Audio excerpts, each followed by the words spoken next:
Vladimir Vladimirovich Putin.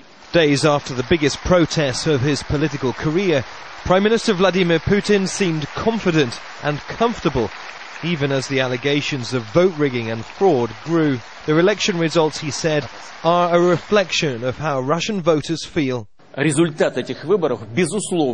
any doubt, the results of these elections reflect the actual lineup of forces in the country, as well as the fact that the ruling force, United Russia, has lost certain positions. There is nothing unusual about it. He also said that demonstrations should be allowed, provided protesters obey the law, but refused to give in to demands for an election rerun. He made this sarcastic remark about the white ribbons that protesters wore during the rallies. Frankly, when I saw people on the TV screen wearing something on their chests, to be honest, I know it sounds indecent, but I thought it was an HIV campaign, that they'd hung condoms on themselves. This is Putin's 10th telethon, broadcast live on all state channels. A reported 1.5 million people called into the show, nearly 1 in every 100 Russians. Unlike previous years, Putin accepted questions from prominent Kremlin critics.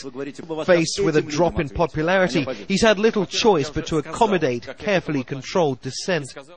But when it comes to criticism from outside Russia, Putin is much less accommodating.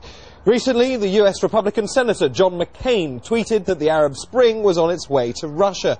Well, this was Vladimir Putin's chance to hit back, not just at McCain, but at American foreign policy.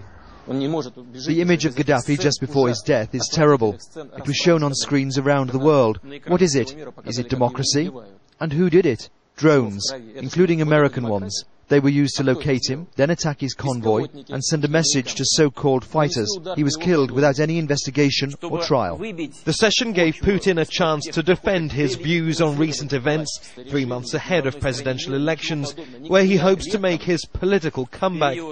This was 4.5 hours of Putin, the political strongman, but it's an image many are growing increasingly weary of.